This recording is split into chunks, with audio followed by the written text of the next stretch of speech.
para já. O meu nome é Aladji Baldé. Eu sou atualmente o reitor da Universidade Jean Piaget, da Guiné-Bissau. Fui investigador da Faculdade de Ciências de Lisboa durante 29 anos e sou doutorado em Biologia Molecular e Biotecnologia. Trabalhei durante este tempo todo na Universidade de Lisboa, e onde continuo a ser investigador e faço alguma orientação dos doutorandos desta universidade. E agora estou na Guiné, sou, como disse, reitor da Universidade Jean Piaget e ao mesmo tempo responsável por todos os laboratórios que fazem testes de coronavírus aqui na Guiné-Bissau. E então este é o que me está a mais tirar tempo neste momento, e tendo em conta a situação de falta de preparação do próprio país para poder dar resposta efetiva contra esta doença, mas estamos a fazer o nosso esforço. Todo o diagnóstico é feito a nível nacional e também internamente, tudo mais. Portanto, neste momento estamos bem encaminhados e para dar resposta a qualquer epidemia, e a epidemia está a baixar bastante, e graças à sensibilização e várias outras coisas, mas pronto, também acho que o clima também tem algum a ver com isso, apesar de não existir uma relação direta estudada, não é? Mas pensamos que também tem a influência, também consideramos que nós aqui está a baixar e na Europa e nos outros países está sempre a subir. Portanto, em breves palavras, sou isso. Sou autor de vários artigos científicos na área de biologia molecular, tenho patente na área de biotecnologia, patente europeu e patente americana. E também já fui cientista visitante da Universidade de Cornell, nos Estados Unidos da América, onde fiz um trabalho muito importante que foi patenteado, criando uma nova variedade de papaya que nós chamamos mamão. Portanto, em breve, em resumo, mesmo um resumo bem apertado, é o que eu posso lhe dizer neste momento. Senhor doutor, muito obrigado por ter aceito este nosso convite. Falando sobre a pandemia do coronavírus e a produção de científicos, o primeiro caso foi identificado, portanto, pela primeira vez na China, né? Na província de Hubei, República Popular da China, no dia 1º de dezembro de 2019. Porém, o primeiro caso somente foi reportado em 31 de dezembro do mesmo ano. No contexto de Guiné-Bissau, a observação desse caso leva-nos, portanto, a fazer uma pergunta sobre como se deu o primeiro caso aí e quais foram as primeiras reações do caso de coronavírus, né, e como repercutiram as instruções da OMS entre as autoridades guineenses e a população em geral da ocorrência do vírus. Obrigado. O caso da Guiné-Bissau remonta depois da primeira quinzena de março deste ano. Conseguimos diagnosticar 2 casos.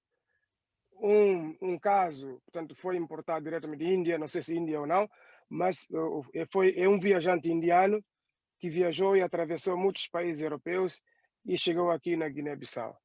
O outro é um congolês que também visitou o Congo, mas fez também percurso vários países, incluindo Marrocos, e chegou aqui na Guiné-Bissau. Foram esses 2 primeiros casos que foram identificados logo no mês de março, porque essas pessoas sentiram algum sintoma e procuraram centros de saúde, e na altura nós tínhamos todo o mecanismo de vigilância montada e os casos foram reportados e visitamos esses pacientes e colhemos a amostra e o resultado PCR deu o caso positivo, e foi no mês de março. A partir de então começaram a surgir casos esporádicos, mas nós atingimos mesmo um pico no mês de abril. no mês de abril, em que muitos responsáveis governamentais, polícias particularmente, estavam completamente infectados, um quartel inteiro, e foi ali que... Mas este caso, nós podemos dizer que este caso foi importado concretamente de Portugal, porque chegou cá um empresário português que jantou com algumas individualidades e visitou algumas províncias e depois da sua partida regressou a Portugal e foi diagnosticado coronavírus e há pouco tempo faleceu. Afinal, ele quando estava aqui já estava a sentir qualquer coisa e fugiu, regressou imediatamente para Portugal. A partir dessa data, nós começamos a identificar todas as pessoas suspeitas que tiveram encontro com esse senhor e tivemos um número considerável de famílias, de pessoas que tiveram contato com esse empresário e próprio polícias e outras que estavam também infectados. E nós pensamos que esses 2 casos primeiros que foram identificados, conseguimos rapidamente confinar e conseguimos rapidamente conter a movimentação da família para não haver retransmissão do vírus, mas este caso do português, como não é um caso que nos alertou imediatamente, porque as próprias pessoas negavam da existência do coronavírus. Quando nós descobrimos que os primeiros 2 casos, e as pessoas aqui na Guiné não acreditavam que o coronavírus era uma realidade na Guiné-Bissau.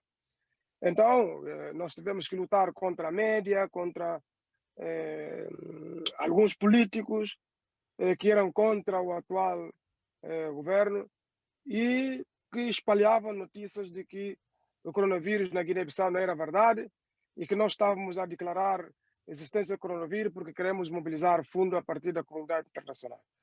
Mas tudo indica que temos razão, porque próprias pessoas que foram infectadas, que tentaram contrariar o nosso trabalho, depois serviram de pessoas que começaram a fazer uma sensibilização a grande nível do país e explicarem às pessoas o que é que sofreram durante este período e que, graças a Deus, o laboratório lhes salvou, porque conseguimos identificar as pessoas que estavam doentes, foram isoladas e, graças a Deus, isso, e eles conseguimos salvar a vida deles. Portanto, este, em poucas palavras, foi a situação inicial da pandemia na Guiné-Bissau. Em termos numéricos, no mundo inteiro, quase o número de contaminados, ou então que contraíram a pandemia do coronavírus, o vírus portanto, o Covid-19, chega a mais de 55 milhões, aproximadamente, de cidadãos. Assim, e muitos mortos, alguns recuperados.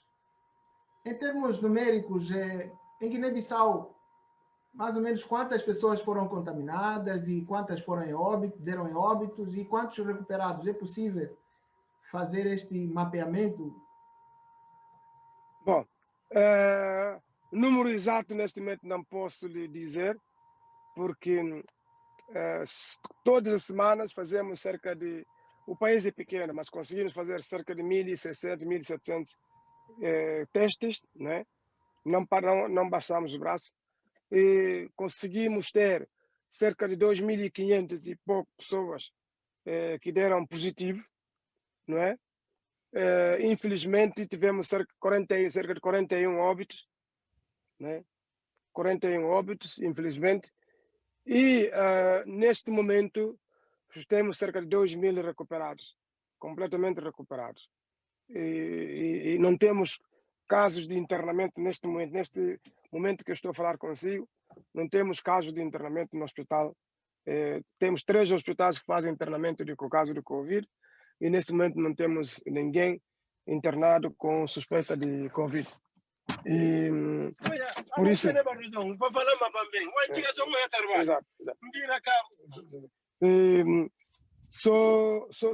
Portanto, neste momento este é o caso. O primeiro caso, ou seja, a origem do coronavírus teria sido zoonótica. Zoonótica, ou seja, porque os primeiros casos confirmados tinham Foram animais. com o mercado atacadista de frutos do mar de Huanan, que também vendiam animais vivos. O senhor falava há pouco daquele empresário português que foi ali e se reuniu com algumas pessoas, e algumas individualidades guineenses, e a partir dali o vírus teria sido propagado para outras províncias. Exato. Portanto, essa seria a trajetória do vírus, né, em Guiné-Bissau. É isso, não é? Exatamente, é isso. Poderia ter outras, porque só em março, finais de março, é que foi interditado o último voo que chegou à Guiné-Bissau, foi Salveiro não me lembro, mas no mês de março, meados da primeira quinzena de março, é que foi interditado os voos. Até aqui as pessoas movimentavam de um lado para o outro. Certo. Podia não ser este o único caso, mas efetivamente este caso foi um caso muito doloroso, foi um caso que deu-nos muito trabalho. Porque se fosse uma população, como vocês sabem, em toda a parte do mundo, o pobre é sempre malfeitoso, não é? Mesmo é usado sempre como bode expiatório, não é? Mas como este é um empresário, chegou aqui e viu pessoas com categoria elevada, não é? Então, a aceitação da doença como esta, que para as pessoas que algumas pessoas não têm sintoma, era um bocadinho complicado. Mas se fossem só pessoas pobres, era muito simples. Mas como eram pessoas com certo poder econômico, político, e tornou difícil de fazer aceitar. Mas depois, posso confessar que as autoridades colaboraram depois, e nós, inclusive, na primatura, todos os colegas foram todos testados, e todos que foram contaminados foram efetivamente isolados, aceitaram o isolamento, e isto depois ajudou bastante. Okay. Portanto, esta pode não ser a única origem, mas foi muito mais dolorosa que nós conhecemos. Tá certo. A Organização Mundial da Saúde declarou o surto como uma pandemia cujos efeitos de instabilidades sociais são incalculáveis a nível mundial. Tipo, por exemplo, na dimensão da cultura, da educação, economia e outras leituras sobre a manifestação da Covid-19. Portanto, que aspectos sinalizam o impacto do coronavírus dentro da sociedade guineense, tipo os aspectos econômicos, os aspectos financeiros ou inclusive educativos?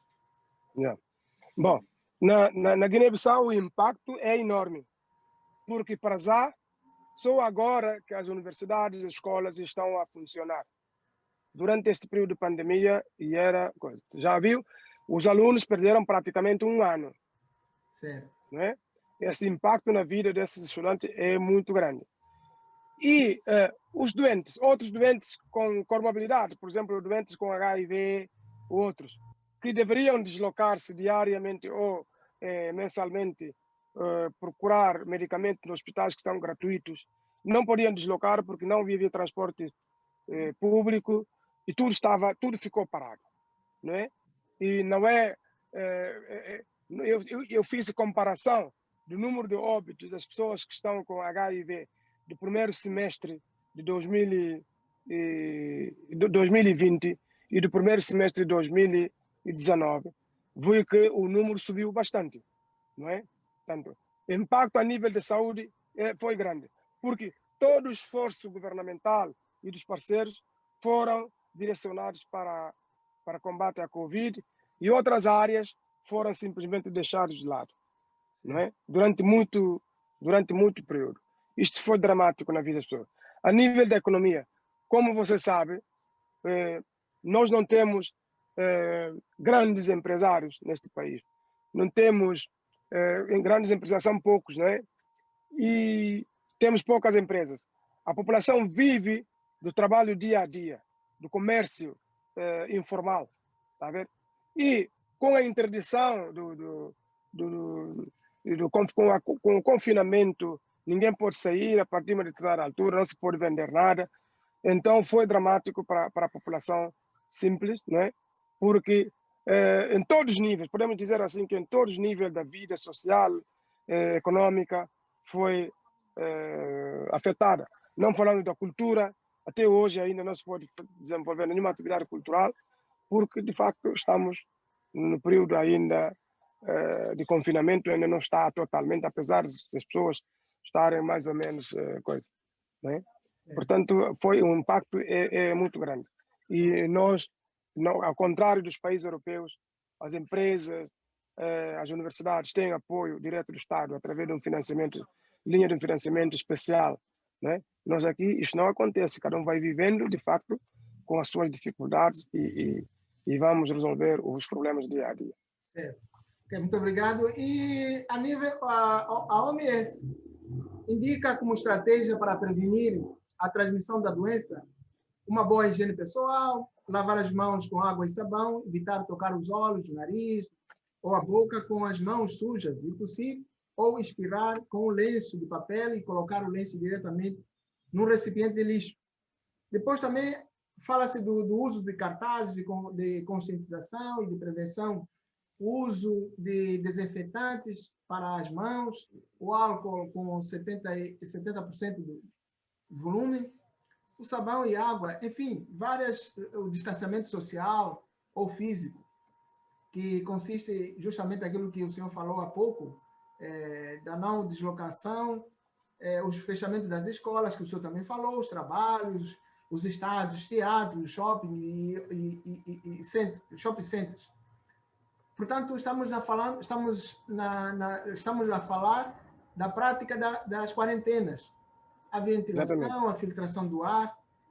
Como a população guineense tem observado essas normas da OMS, principalmente a questão do isolamento social, para evitar aglomerações e outras ações de controle de infecção destinadas a retardar a propagação da doença ou minimizando o contato próximo entre os indivíduos. O senhor, sim. E o senhor também já falou mais um pouquinho já falou, mas eu gostaria de saber, para além a observação dessas práticas, como contenção da propagação enfim, é possível falar-se de um achatamento da curva ou de mitigagem do pico epidemiológico no sistema de saúde em Guiné-Bissau? Bom, é o seguinte, as medidas que foram tomadas, nunca podemos medir imediatamente quais foram o impacto de cada tipo de medidas, não é? Para dizer, quando a epidemia entrou aqui neste país, todos nós iniciamos a aprender com essa epidemia. Era uma coisa que nunca aconteceu neste país, não, já tinha acontecido outras epidemias, por exemplo, a cólera, e o país aprendeu um bocadinho com isso, mas em termos de investigação, diagnóstico, não estávamos preparados, ok? Então, uma das medidas que nós achávamos que era muito importante era, de facto, o uso de máscara, né? Porque se nós porque a única entrada do vírus são essas três: nariz, boca e os olhos. Se nós protegermos esta parte e contribuímos significativamente na contenção da propagação do vírus. Certo. Porque a população africana gosta de estar juntos, não é? Gosta de estar juntos. E então aí uma das coisas que foi importante de facto foi o facto de polícia, não é? Polícia ter acatado decisão governamental. Quem vai para o mercado não pode ir sem máscara. Quem entra no mercado não podia entrar sem máscara. Quem leva comida, quem for vender qualquer coisa, não pode fazer sem usar máscara. Acho que isto foi muito importante para a Guiné-Bissau. E este foi até agora nós ainda, muitos, mesmo muitos, continuam a usar máscara no seu dia a dia, né? Apesar de o número estar a diminuir significativamente. Por exemplo, há quase um mês que o número não aumenta, não é? E essa semana toda não tivemos nenhum caso, semana passada tivemos 2 casos, outra não tivemos nenhum caso, portanto quase um mês que não tivemos mais que 10 casos, durante o mês todo. Portanto, acho que é difícil dizer que existe uma relação direta entre as decisões que foram tomadas e a diminuição da propagação, mas é o facto que neste momento o número está muito baixo, muito baixo. Que ótimo, que ótimo. Isso significa que as autoridades sanitárias estão a trabalhar no sentido de colaborar com as normas instituídas Exatamente. pela organização. E a comunidade, a comunicação social não se cansa de divulgar. As empresas de telecomunicação, até hoje, qualquer pessoa que você liga antes de chamar a entrar, tem essas notícias de sensibilização, quais são as medidas que nós devemos tomar. Isso continua, acho que, e tem um alto comissariado que só luta, um alto comissariado com poder, pleno poder, a partir da presidência, que gere faz toda a gestão das medidas que é tomada à volta desta epidemia. Certo. O senhor falou um pouquinho dos meios de comunicação social, aí justamente está o foco dessa entrevista que nós estamos a fazer, porque a nível internacional nós temos informações sobre o continente latino-americano, sobre o continente europeu, e nós não encontramos assim dados a nível internacional, no campo acadêmico científico, dados que nos revelem sobre portanto, a pandemia do coronavírus e também a produção do sentido. Então, essa entrevista ela está direcionada para a África lusófona, mais concretamente de Guiné-Bissau, São Tomé e Príncipe, Angola, Cabo Verde, Guiné-Bissau.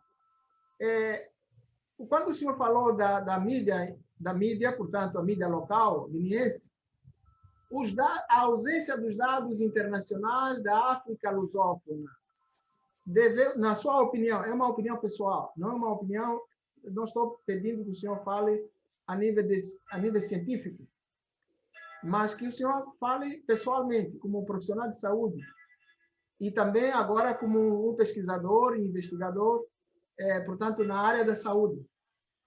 A que se atribui a ausência de dados científicos no campo, portanto, internacional, da ausência?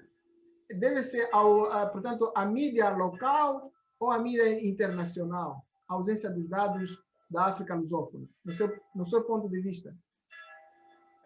É muito simples percebermos isto. É que nos nossos países deixamos um aspecto que é muito importante. Habituamos-nos e confortamos-nos em consumir a produção científica internacional e não fazer a nossa própria produção, né? E nós somos grandes consumidores da produção científica internacional e nós não produzimos, que é muito mal, porque nós poderíamos também dar muita informação à comunidade internacional que poderia ser importante, como uma contribuição importante para conter esta epidemia e esta e outras epidemias, né? Ao contrário dos países francófonos e países anglófonos, onde o próprio colonizador deixou grandes laboratórios. Estou a falar, por exemplo, Dakar, tem um laboratório Pasteur, né? Costa de Marfim tem um laboratório Pasteur. E eles fazem inclusive, produção de algumas vacinas, né? Ao contrário, esses países lusófonos, quem tem um laboratório que faz investigação e que faz produção científica? É muito pouco. Nós temos aqui algum laboratório, mas criado por dinamarqueses e financiado por dinamarqueses, e que faz uma produção científica mas nunca ligado à Guiné-Bissau, apesar do trabalho feito aqui, mas sem autores guineenses, coisa que é muito, muito mal. Portanto, eu acho que chegar à altura de desenvolver uma colaboração entre os nossos países que falam a mesma língua, sobretudo a troca de quadros em diferentes áreas, inclusivamente podemos ter, como Espanha, como Portugal e outros países fazem, ter uma área de investigação comum, onde coloca-se num país e todos os cientistas dos outros países vão lá fazer esse trabalho. Chegada à altura, eu estou convencido que um país particular, um país sozinho, provavelmente não consegue financiar um laboratório de qualidade para fazer a investigação. Mas a cooperação chegou à altura de nós, cada um de nós, tirar um bocadinho e juntar e fazer um trabalho que possa servir para elevar o nosso nível científico e preparar melhor os nossos países para dar resposta a este tipo de epidemia. Porque agora não podemos ficar com mãos cruzadas. Vai acabar, vamos conviver com aprender a conviver com esta epidemia, mas virão outros, porque o homem, infelizmente, é teimoso, é curioso e vai sempre agredindo a natureza e a natureza vai dar a sua resposta. Há pouco tempo foi cólera, ébola, no Brasil vocês dizem ebola. Há pouco tempo foi na Guiné-Conakry, Saralhoa, e este ano todo foi completamente dominado pela pandemia de coronavírus. Não sabemos daqui a pouco tempo o que vai aparecer, né? Nós temos que estar preparados, porque hoje em dia a área que nós desenvolvemos é transversal e pode servir para hoje e para o futuro. Eu acho que esta é a principal razão porque não há produção científica nesta área a nível dos nossos países. Nós andamos a reboque e consumimos os dados produzidos por outros países e não fazemos a nossa produção científica. Ok. Está se ventilando aí a questão da vacina, no caso, a vacina para o coronavírus. Yeah. Aqui no Brasil, a circulação do vírus, no começo, foi taxada como se fosse uma gripezinha, inclusive da parte o próprio presidente da República, o senhor Bolsonaro, teria dito que, com seu porte atlético, se tivesse que se acometer ao coronavírus, seria uma gripezinha. O senhor já falou um pouquinho daquelas pessoas que minimizavam a pandemia, mas o governo em si, no começo, também teve essa conotação de uma coisa passageira, simples, uma coisa que não levaria a óbito. E como eu como africano, sabemos das nossas tradições. Como as pessoas lidam com o coronavírus em relação aos ritos, a nossa tradição cultural? Bom, eu próprio confrontei-me com algumas situações em que as pessoas tinham quase a certeza que tinham coronavírus, mas não queriam dar amostra para fazer teste para a sua confirmação. Porque, entretanto, foram descobrindo algumas plantas aqui, tomando banho com essa planta, um pouquinho de chá aqui, e que podia superar. E muita gente foi assim, que superaram essa epidemia. E eu tenho certeza que o número que nós descobrimos, certeza aquilo que nós descobrimos é quase igual. Portanto, são quase números iguais. Porque não houve aceitação desta epidemia por parte da comunidade, porque aqui na Guiné o mito é importante. Ainda as plantas medicinais têm uma grande importância para a comunidade aqui na Guiné e por isso as pessoas, em vez de se sujeitarem ao hospital, não sei o quê, e vão para estas plantas e chá e também viram alguma coisa na internet, não é? E, na verdade, acho que este também teve alguma influência nisto. né? Certo. Talvez uma antepenúltima ou a penúltima pergunta. Como a questão da vacina está sendo falada ali em Guiné-Bissau? A questão da vacina não se fala muito, mas muita gente acha que a vacina provavelmente vai ser o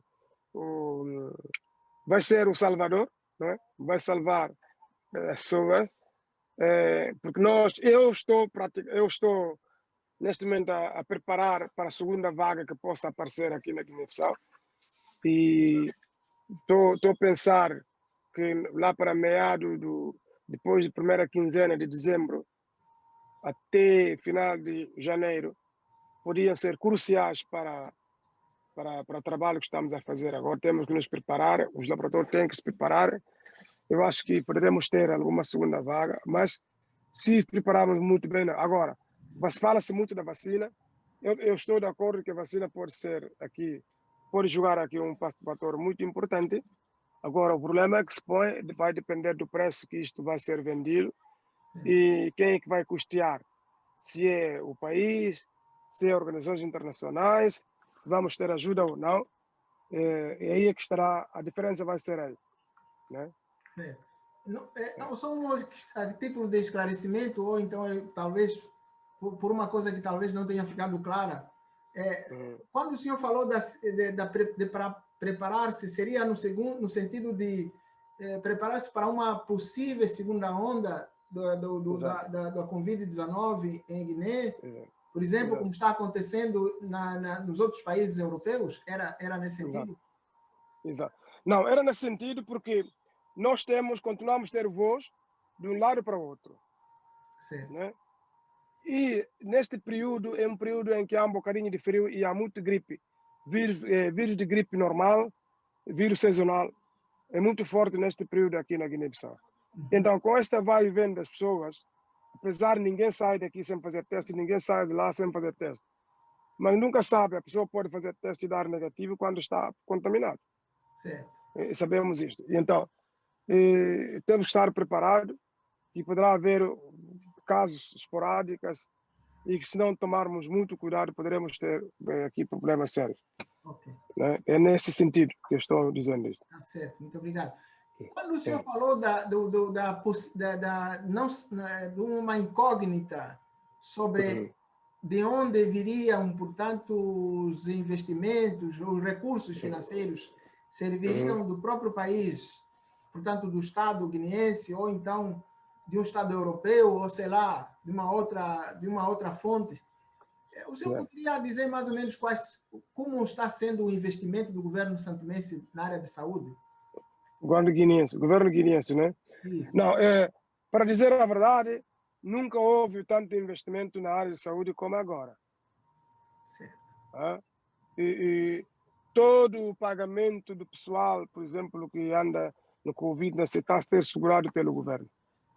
Já investiu muito dinheiro e eu próprio participei em elaborar um projeto de empréstimo bancário que o governo fez de 15 milhões, tudo para investir na compra de equipamento para apetrechar os laboratórios e hospitais para poder, de facto, servir desta epidemia para melhorar as condições de diagnóstico e tratamento a nível dos hospitais aqui na Guiné-Bissau. Para dizer a verdade, isto está a acontecer. Ok. Essa entrevista, ela se insere dentro do CISECO. O CISECO é o Centro Internacional da Semiótica e Comunicação.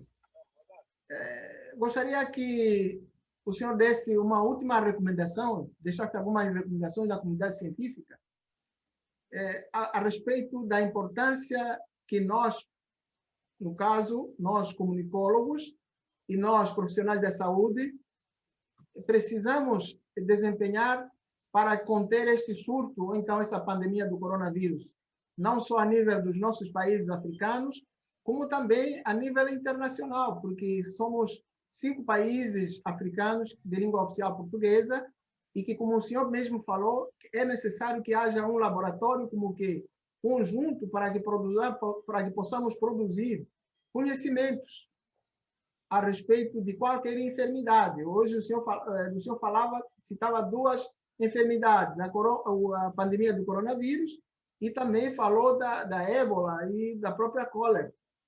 Que mensagem que o senhor deixa para o CISEC? A minha mensagem é muito simples. Lembrem só, qualquer pessoa da área de comunicação social dos nossos países tem que lembrar de uma coisa, que a população simples acredita muito na comunicação social e são muito interessados em ouvir gente de comunicação social. Seja mentira ou verdade, as nossas comunidades acreditam quando sai da pessoa da comunicação social. Então, por isso, tem aqui um papel muito importante. Muito importante. Comunicar corretamente. Comunicar corretamente. Aprender e comunicar corretamente sobre esta epidemia. Ser patriotas em colaborar com autoridades sanitárias para poderem dar melhor informação que possa ajudar a comunidade, as nossas comunidades, perceberem o perigo desta doença e poderem aplicar essas recomendações na sua vida diária. Eu digo-vos, nós fizemos ano anterior, há 2 anos atrás, entrevista às crianças de 15 a 16 anos de idade, a quem confiavam mais, né? E entre várias coisas que nós colocamos aqui, eram governo, a Igreja Católica, ou seja, as igrejas, na sua globalidade, nós temos a Igreja Muçulmana, exatamente, a comunicação social, não sei o quê. Em primeiro lugar, estão líderes religiosos. E em segundo lugar, colocam exatamente a comunicação social. Os políticos ocupam um lugar muito abaixo, né? Então, é só para mostrar, não sei como é que é nos outros países, São Tomé, Angola, Cabo Verde, mas aqui na Guiné, as comunidades acreditam muito nos comunicadores, né? Quando dizem que isto é verdade, essa é a verdade da comunidade. Então, é importante vocês descobrirem esse segredo e ajudarem as próprias comunidades a compreender a importância daquilo que estão a comunicar, sobre a importância das medidas que as autoridades estão a tomar e como é que isto poderá salvar todos nós. Nós temos que saber, em primeiro lugar, salvamos a nós, os nossos amigos e os nossos colaboradores e depois todo o país. Se nós não tomarmos medidas adequadas, estamos a prejudicar a nós mesmos, a pessoas que gostamos, as pessoas que amamos, e toda a gente que está à nossa volta. Temos que ter consciência disto. E nem todos nós temos o sistema imunitário igual. Alguns têm sistema imunitário bom, e os outros nem por isso. E por isso, aqui, a medida tem que ser igual para todos. E, sobretudo, temos que saber proteger os nossos idosos, as pessoas com idade avançada. Protegê-los. São as nossas bibliotecas, né? Elas são as nossas bibliotecas. E elas devem ser protegidas. São pessoas importantes para a nossa vida. E se nós protegermos a nós, estamos a proteger também esses nossos queridos. E isto é importante. Mas isto passa, sobretudo, numa boa comunicação. Numa boa comunicação. Então, doutor, muito obrigado. Doutor Anaíde, muito obrigado por este momento de partilha, de conhecimento e, sobretudo, na sua área de saúde. E por ter aceito este nosso pedido de fazer uma entrevista com a CISECO, ou ao CISECO, que é o Centro Internacional de Semiótica e Comunicação Social.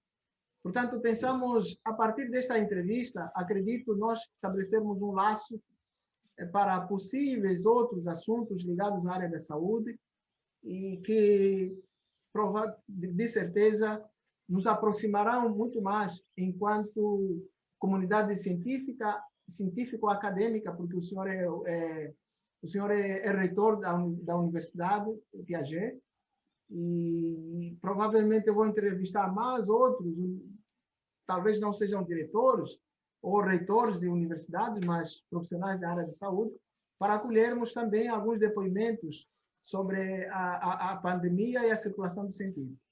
Então, muito obrigado.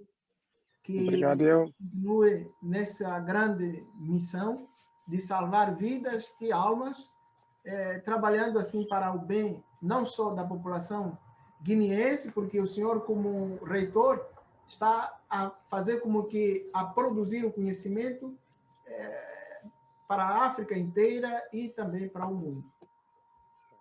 Obrigado, eu. E peço desculpa pela demora de considerar esta coisa, mas a minha vida está mesmo complicada desde que entrou esta epidemia e não está a ser fácil, mas faço tudo isso com gosto, imenso gosto, e é um prazer em conhecê-lo também.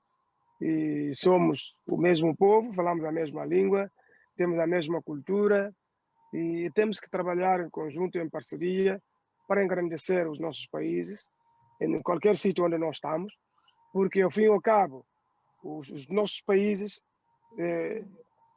cada um tem a sua missão. Cada um, no sítio onde está, tem que cuidar daquela. Você cuida bem da comunicação social, eu cuido bem na área onde eu estou, e depois juntamos essas pequenas contribuições para tornar os nossos países grandes. Né? E por isso, todos nós temos que fazer o melhor onde nós estamos. E muito obrigado por esta entrevista. Ok, obrigado. Estamos juntos.